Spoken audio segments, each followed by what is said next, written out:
Happy and grateful Wednesday. I just want to check in with you guys. How are you all doing? I hope you are doing great. And before I get started, for those who do not know me, my name is Catherine Barnett, and I go by Cat, and this is the Cat Barnett podcast. So, welcome, welcome, welcome, whether you're watching this live or the replay. And I just want to, touch base, happy, beautiful September.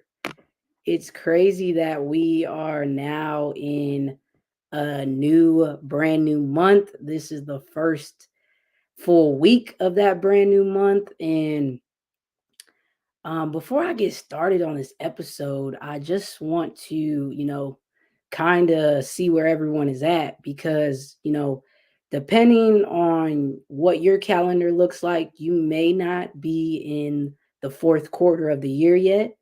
But for me, in my calendar, September is the start of the fourth quarter. And I want to talk about what that means for me and hopefully what it could mean for you. You know, um, for me, it's a time to really get, focused, locked in. If I'm being honest, I have different emotions that I'm mixed with. And, some of it is nervousness, but a lot of it is just excitement, gratitude, being grateful that, I'm in this fourth quarter, but I can really realign and restart and get focused on my goals. So I want to encourage anyone out there who feels like, this is a time where you fell off and you might as well just wait till January 1st of 2025 to lock in and get loaded with your goals. I want to encourage you guys to lock in now, realign and refocus now. There's still 3 to 4 months left in 2024. This can still be your year. And it's a great time to just reevaluate where you're at and just go for it, because this will be that momentum that you need leading you into 2025. So I just want to encourage everyone, keep that faith and keep chugging along. So, um, with that being said, last week, in last week's episode, we discussed how um, you can't go to the next level without discipline. And I truly believe that. And so today, I want to discuss how just as you need discipline, you need consistency. And those two go hand in hand as well. Without being consistent, you can't be disciplined.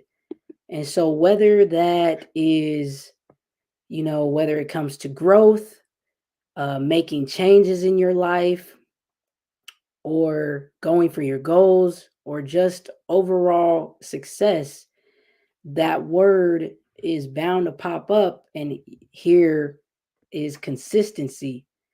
So, your girl likes to break down what do things mean and what are the definition of things. So, what is consistency even? So, consistency is the quality of always having or behaving in a similar way, or of always happening in a similar way. So, consistency is something that is frequent and reoccurring, whether that be on a day to day basis or just several times. So before I get into, you know, how can we be more consistent, I will be going over some steps on how we can, you know, first, We can read any book about success or listen to any story about someone's journey, and you will hear about the importance of consistency. This is because anything worth having or doing takes a lot of time. Success is a marathon, change is a marathon. These things take a long time to do, and you have to be consistent. You have to be able to withstand doing what's necessary for a certain way and in a certain order over an extended period of time. So really anything that you want to last and have sustainable over a long period of time requires consistency. Showing up to work on time and doing your job well requires consistency. Starting a new business or finishing that degree requires consistency. Growing spiritually and getting stronger physically requires consistency. Being a good spouse or a great parent requires consistency. Anything that you want to do well is going to require you to be consistent. Consistency is key. So, on today's episode, I want to go over with y'all 5 steps and tips on how to be more consistent. So, with getting right into it, number one is make the choice. You know, you have to first decide in your mind that you are ready to be more consistent, because hopefully you are tired, sick and tired of repeating the same cycle of starting over, falling off, and disappointing yourself. It's crazy because for most people, being consistent in things that only matter to you is the most difficult thing to do, because we don't mind disappointing ourselves. You know, if we say, I want to wake up early so I can read, pray, and work out, we don't mind breaking those promises to ourselves. But what's crazy is we will stay consistent with our job and show up on time for that. So you have to get to a place where you are just willing to be consistent. You are willing to do what it takes, no matter how uncomfortable, because the choice is always yours. So if you haven't yet, ask yourself, what mental blocks are keeping you from being more consistent? What are you telling yourself that is keeping you from being more consistent? And if these thoughts aren't helpful, change them to something more of your liking. But whatever you change them to, make the choice, because that is the first step to being consistent. Number two is keep the overall goal in mind. I want you to remember this and tap into this when you feel like stopping, because there will be days when you just want to give up and quit. Remember your goal or your goals. Remember your why and why you started in the first place. Remember why you're doing all of this work. Remember what you're working towards, and remember your outcome you are working for. You know, make sure you are doing what you're doing for you. Keep that reason at the forefront and at your mind when you are trying to be more consistent. Number three is determine what consistency looks like for you. This step is very important because it will help you to be consistent in the way that is best for you.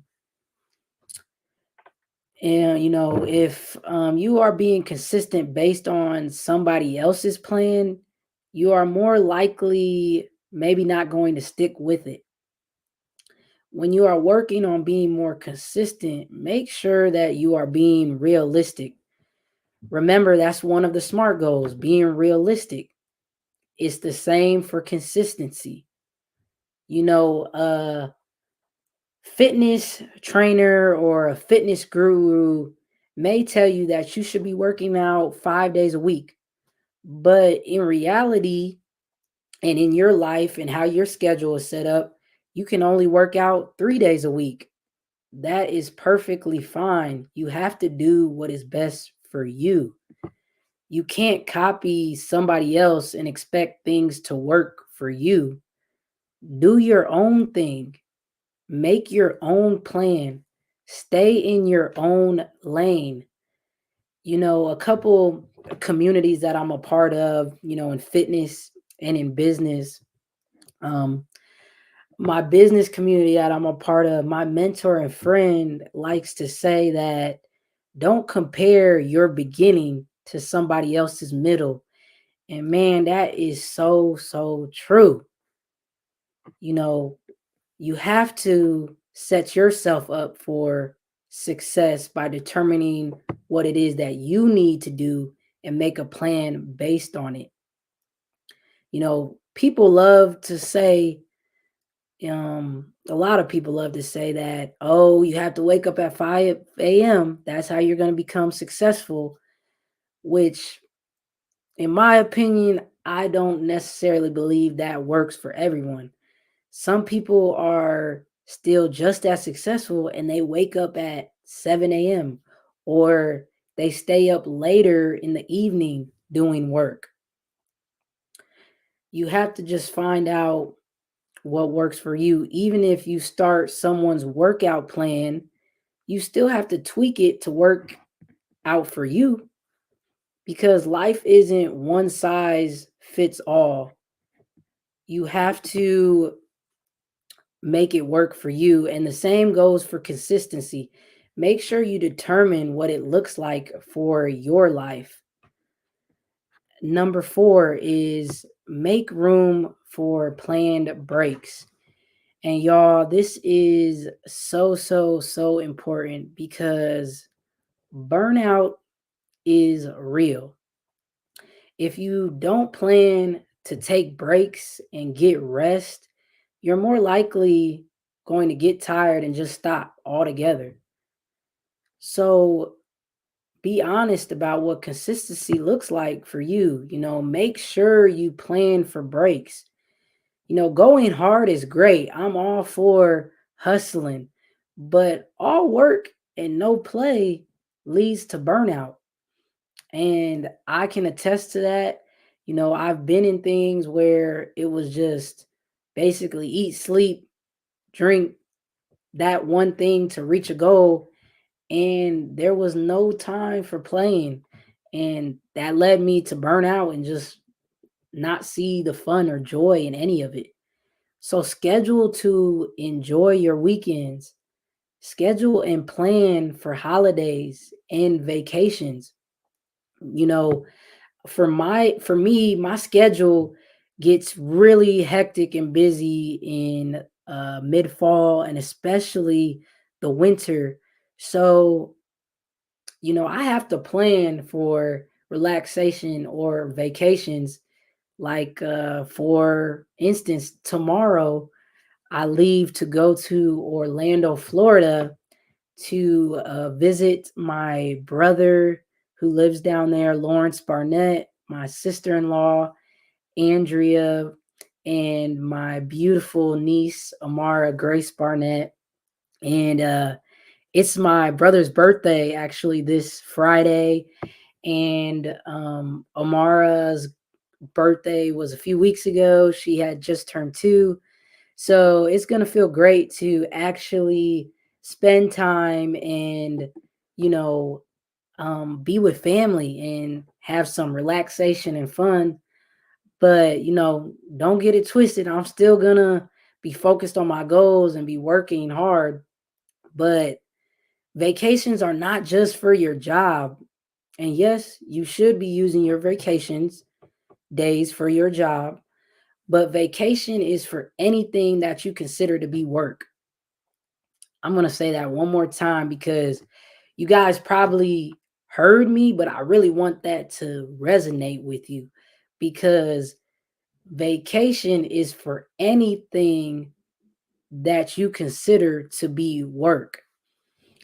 If you're watching this live or the replay and you have children, you may need a vacation from your children because I can only imagine. I don't have kids yet, but I know that may be considered work. If you have a spouse or a significant other, you may need a vacation away from them because that could be considered work at times. Any relationship, platonically or romantic, can be considered work. So, this is important, y'all, because it helps you refresh. It helps you to rejuvenate yourself and recenter yourself when you take a vacation. So be smart and make sure you add taking breaks during your consistency journey. And number 5, and the last one is, you know, do it. I've given you the steps and tips to become more consistent, but to be blunt with y'all, there are no tricks to it. At the end of the day, you just have to do it. There is no special planner. I know a lot of us will spend the time getting the best planner with the best quote on the front of it and the with the fancy colors and fancy stuff on it. You know why? I know because I've been there and I've done that. But you can get every planner, and listen to me when I say this because it's all out of love. You can get every planner, every whiteboard, every calendar, everything, but it doesn't matter if you don't commit and do it. You can read every book about consistency and listen to every podcast, including this one, but it doesn't matter if you don't do it. This is one of those situations where actions speak louder than everything. Make up your mind and do it. Like Nike, just do it. Because there is nothing wrong with you. You are very capable. Matter of fact, you are very valuable. You are worthy to do what you have to do. You just have to do it. So, y'all, these are my steps and tips about consistency. I hope you feel encouraged and inspired to make up your mind and choose to be consistent towards your goals. I hope you choose to determine what consistency looks like for you and to remember to make room for breaks and to just do it because your dreams and your goals are waiting on you just to be consistent. So, with that being said, this concludes episode 8 of the Kat Barnett podcast. I hope you guys got value and I hope you enjoy the rest of your Wednesday, the rest of your week, and to be encouraged to be consistent this week and into this fourth quarter. So, as always, peace, love, and blessings. And I'll see you guys on next week's episode.